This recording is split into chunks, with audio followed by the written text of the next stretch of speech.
Hello and welcome to another episode of Latitude. I'm Maruf Raza, and our big story this week is Pakistan's historic transition from one civilian government to another as the country goes to the polls.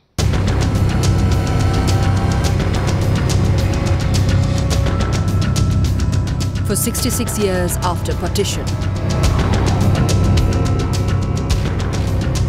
they struggled to make a democratically elected government last a full term. And as these voters came out to exercise their mandate this time, Pakistan created history, paving the way for the first democratic transition between two governments in the country. After several weeks of politicians crisscrossing the country, plastering every square billboard and lamppost with posters bearing their faces, the people of Pakistan have finally voted. But despite large voter turnouts in these historic elections, the election campaigning was marred by violence and terror threats, which claimed the lives of many. While the outgoing PPP government clung on to power for 5 years, their rule was a tale of horrifying failures which have virtually brought the country to the brink of financial and administrative collapse. Democracy in Pakistan clearly came with a price.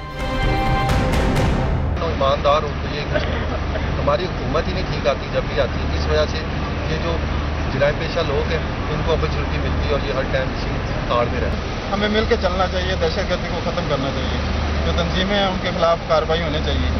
जब हुकूमत आएगी तो मियां साहब को कहेंगे कि वो action लें इनके खिलाफ। With Pakistan all set to form its new government, India is keen to see how the political parties are going to align themselves to the changing dynamics vis-à-vis India. ये तो अब जो बड़े हैं, बैठे हैं, जो हुकूमत में बैठे हैं, इनको चाहिए कि उनके साथ मिल बैठ के बात करें और ये बॉर्डर ख़त्म होना चाहिए। सिर्फ हमारी हुकूमत जो है वो हम लोगों को एक नहीं होने देना चाहती। देखा जाए तो पाकिस्तानी लोग भी और इंडिया के भी लोग हम लोगों के आपस में बहुत सारे अच्छे रिलेशंस चाहते हैं, लेकिन सिर्फ मसला सिर्फ हुकूमत का है। ज़्यादातर देखा जाए तो जो पॉलिटिशियंस हैं वो ही नहीं चाहते हैं कि दो मुल्क एक साथ हों। It is no secret that the relations between the two nations have been more than rocky over the years.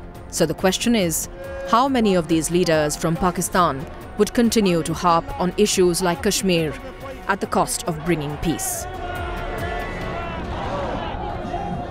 We come into power, we would try to improve our relations with India, and certainly we want to have a greater cooperation with each other. I think the time has come for Pakistan and India to have a relationship based on trust. Both countries should recognize that Kashmir is an issue and it needs to be resolved, but it needs to be resolved politically. आइंदा और भी ज़्यादा कोशिश होगी कि पाकिस्तान और हिंदुस्तान के ताल्लुकात जो हैं वो मजबूत हों। While it was interesting to see most of the parties want better relations with India, the bigger worry is, would elements like these allow the two nations to move forward?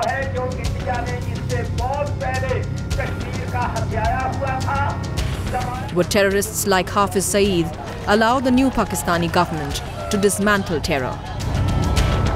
More so, would the Pakistani army allow this so-called leverage to the government? Pakistan is now on the watch list internationally, and the army would have to be careful. But it's unlikely that they would let go of the anti-India stance so easily. While Army Chief Kayani did say that the biggest challenge for Pakistan is internal, one can't forget that he also received a lot of flack for it. I sense enormous goodwill in Pakistan's new generations for peace, despite the prejudices on which they've been raised and everything. This is the mood of the new middle class. Pakistan is left with three choices when it comes to India. It can ignore its neighbour and focus on problems within. Second, go into a further confrontation with India and continue to shift money into a futile armed race. Or lastly, look at improving relations with India, burying the hatchet of Kashmir and benefiting from our economic growth. But either way, there has to be a paradigm shift in how the new government in Pakistan works to ensure some semblance of stability in the subcontinent. There are clearly some people also in India that share this optimism that is in Pakistan. And we have with us now Mr. Mohammad Malik, a senior Pakistani journalist, who is going to address a number of these issues. Mr. Malik, my first question. While all major political parties in Pakistan have expressed a desire for good relations with India, is this sentiment also echoed by the people of Pakistan? Yeah, you might be surprised. India bashing is no longer very popular in Pakistan, barring the extreme right-wing religious parties. As for all the political mainstream parties are concerned, whether it's Pakistan People's Party, Pakistan Muslim League Nawaz, Awami National Party, Tehreek-e-Insaf, MQM, these are the parties that are mainstream and really matter. All of them have a very prudent and pragmatic pro-India policy, and they're talking about good relations. Mr. Malik, you mentioned that in Pakistan, barring aside the right-wing parties, everyone wants good relations with India. But it's the right-wing parties that is of concern to us for two reasons. One is that they seem to enjoy a lot of popular support amongst the people in the grassroots level. And the second is that anti-Indianism is at the heart of their entire agenda. No, Mahfouz, you have to differentiate between noise and popularity. Yes, they make a lot of noise which is disproportionate to their popularity with the people. If they were popular, you would find them dominating the parliaments, whether they are provincial legislatures or the National Assembly. They don't exist there. And the second thing where Indians don't understand something is that Kashmir, for you, might be on a different angle. They paint Kashmir as an issue of Muslim persecution at the hands of a Hindu majority government. So that's why when they talk about Kashmir, you hear a lot of sympathy for that, because with a lot of people it is more than a human rights issue, it's more than a political issue, it's more like an issue of a Hindu majority persecuting Muslims like that. So that is a selling point for them. But when it comes to policy making, when it comes to sort of having I would say, dominating the popular mind, they don't exist. They are very noisy and they're using all the negative tactics. How the military establishment will view betterment of ties with India, particularly in the light of the military itself having stated that the Pakistan army should now focus inwards to deal with the threats within, and not so much as just the threat of India. I think it's so unfortunate that when the military mind on Pakistan's side has started talking about a more balanced, proactive relationship with India, I see a hardening of stances in the Indian military establishment. I see much more hawkism happening there. In Pakistan, we see a clear, definite paradigm shift in thinking. When it comes to Afghanistan, there was a time we used to hear about the military strategic step talking about a friendly Kabul. Even that lexicon has changed. They talk about a stable, peaceful Afghanistan, not necessarily a friendly Afghanistan, which is a big shift in which they realize that it's a sovereign country, and if it's peaceful and stable, it will automatically have a lot of common things. So yes, I don't think military is likely to oppose betterment of relationship between India and Pakistan. Well, you alluded to Afghanistan and where the military sees a fresh role for itself in terms of accommodating the interests of others. Where does the military see the Indian ongoing investment in Afghanistan and its role post-2014? Look, Afghanistan is a sensitive issue, and it's just not the military, it's also civilian dispensation. I think India's role in Afghanistan is disproportionate, and especially its involvement in insisting and the security pact that happened bilateral, then making sure that Pakistan's role was excluded in the training of Indian bureaucracy, Indian military and all that. Those things are real concerns. One of the first and the biggest projects that India financed in Afghanistan was for damming the Kabul water. Now, Pakistan has serious water disputes with India, and we have a lot of legitimate apprehensions and concerns. Now Kabul water is also very important for us. And when people see that one of the first things that India does in Afghanistan is to dam that water coming to Pakistan, so the water fares enhance. So India has not taken, frankly, any measures in Afghanistan which would placate any fears or apprehensions. People in New Delhi argue that there is a lot of sentiment in Afghanistan in favor of India, not just amongst certain Pushtun elements, but even amongst Tajiks and Uzbeks. So therefore, India is only responding to that sentiment, whatever the other interests and allegations. We don't have a problem. Behfoos, Pakistan does not have any problem with Afghans having any pro-sentiments for any country, whether it's India, whether it's Azerbaijan, whether it's the US, it doesn't matter. We are only concerned about anybody fomenting anti-Pakistan sentiments over there. If Afghanistan has good relations with India, perfect. If they do massive trade with India, that trade will pass through Pakistan. We benefit from it. We do not get hurt by good relations between Afghanistan and India. We only don't want India to foment bad relations between Pakistan and Afghanistan. So these are two different things. Well, thank you, Mr. Malik. Clearly, the big question even now to many of us in India is, where will the Pakistan army stand on Indo-Pak relations once the elections are done and a new government is in place?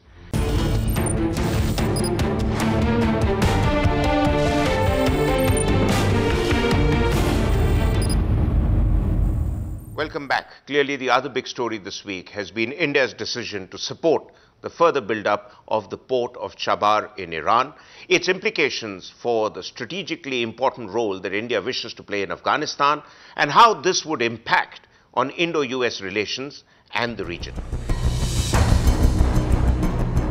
It is considered India's $100 million move to counter China.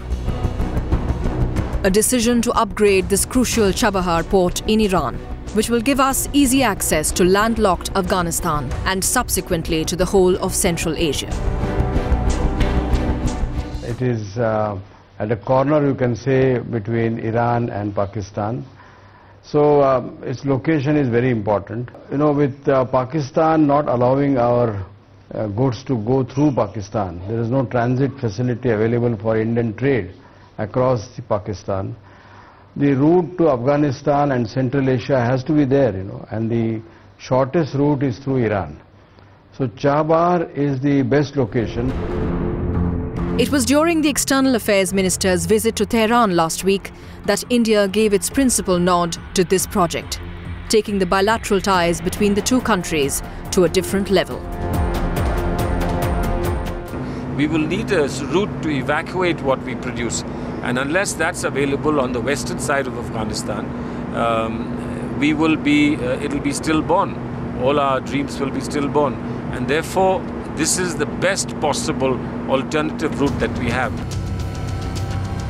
India's response coming months after China's takeover of the Gwadar airport in Pakistan, which had India on the edge.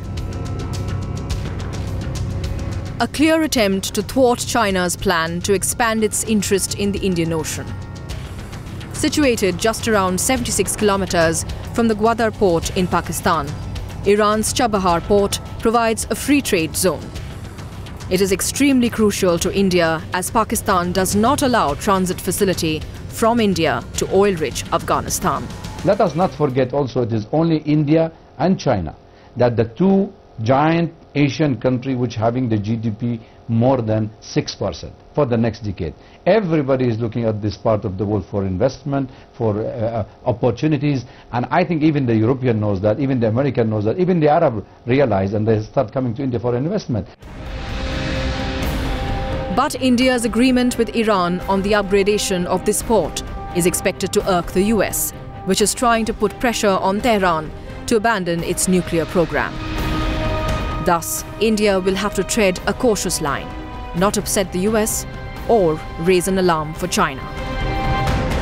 It's a bold decision clearly on India's part to build relations with Iran, especially when international opinion is keen on marginalizing Iran.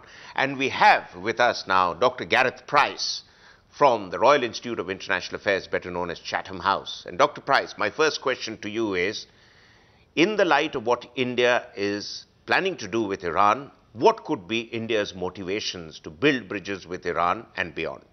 Well, the key thing in the case of the port of Chabahar is in relation to Afghanistan, that there'd been hopes that Pakistan could open up trade through Pakistan so that India could trade directly with Afghanistan. In the absence of that, India's been helping renovate a road and connections through Iran to Afghanistan, and the port of Chabahar was the sort of final piece.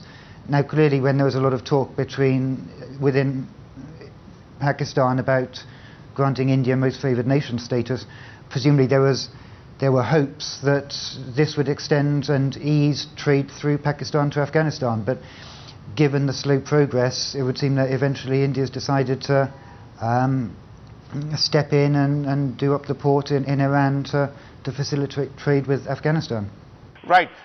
It's obvious that India's initiatives in Iran would carry the blessings of Washington, because America has otherwise been very strongly opposed to any diplomatic interaction with Iran. So what do you think America seems to find it motivating enough to encourage India to go ahead with this relationship with Iran? I would very much like the Americans encouraged India to do it. Now, given that Indian goods can't transit through Pakistan, they have to go through Iran. And I think the US has been, in relation to Afghanistan, it's understood that if it wants to diversify its trade away from Pakistan, then it needs to engage with Iran. And the same applies for India. So I don't think there'd be, I certainly doubt that the Americans were encouraging India to do so, but I think probably some kind of blind eye would be turned. Right, but at the same time, I think India has given mixed messages to Iran about Iran's nuclear proliferation, where to some extent the Indian government and the Prime Minister said that that's unacceptable. But at the same time, Iran has been assuring India of a certain degree of energy security. So where do you think this is going to lead both countries? I think it all really depends on what happens next, and particularly what the US/Israel interpret Iran's nuclear program to be. I think that's the big question. So India's case has been that it doesn't have to abide by US and EU sanctions on Iran, though it does abide by the UN sanctions. There's elections coming up in Iran. I think that probably waiting and seeing what comes from the Iran-Western engagement would have been India's ideal option. But in the absence of progress with Pakistan, it would seem that India's decided to bite the bullet and go in with Iran, at least on the port of Chabahar and in terms of energy security. Well, Pakistan seems to be wanting a zero-sum solution to Afghanistan, primarily have no Indian presence there, hopefully for them after 2014. But India seems to want to improve relations with Pakistan also, while at the same time having a presence in Afghanistan. So do you think there is a mixed message coming out there? I think the position in Pakistan over the past couple of years has shifted slightly, and the position in India as well, that I think Pakistan understands that Afghanistan has an economic relationship with India, and India would seem to recognize that Pakistan's interests in Afghanistan are larger than its own. I think with so much change, elections in Pakistan, elections in Afghanistan, on both sides, there's, we don't know what's going to happen in the elections in Pakistan, and that could change the equation. And no one really knows exactly what's going to happen in Afghanistan post-2014. So I think on all these things, there's a lot of waiting and seeing and hedging. And I think this, announcing the renovation of the port at Chabahar is part of that. Well, most political parties in Pakistan, at least the moderate ones, have all expressed a desire for better relations with India. But at the same time, the hardliners are, for obvious reason, opposed to that. And public opinion is, by and large, in favor of good relations with India. So where do you see relations between the two countries going? I think that's going to depend on the outcome of the election. I think, there are three broad scenarios. The first would be that the current alignment led by the Pakistan People's Party comes back in. Now that coalition had expressed a desire to improve relations with India and was essentially held back because the military maintained control of the policy. So If it were to be re-elected, it would have greater legitimacy, greater power than last time, so that would seem to be positive. But that's probably the least likely of the three outcomes. Nawaz Sharif's Pakistan Muslim League, again, as you say, he's expressed a desire to resume to dialogue. The question there is going to be what happens with internal politics in Pakistan. It is widely believed that Nawaz Sharif would try to limit the power of the military, given that he was ousted in a coup in the late 90s. So would the military let Nawaz Sharif fulfill what he's claimed he wants to do? And the third option, which would be the messiest, would be some kind of hung power, that the various Pakistan Muslim League and Imran Khan's party cancel each other out, and it ends up with some minority coalition or a very broad coalition, and that, in terms of relations with India, intuitively would probably be the worst outcome. Well, thank you very much, Dr. Price. Clearly, India's strategic ambitions in Afghanistan would have to be serviced via Iran, but at the same time, the sentiments of Pakistan would remain a very important factor in New Delhi's calculations on its Western Front. Thank you very much for being with us, and we'll be back next week once again with another episode of Latitude. Goodbye.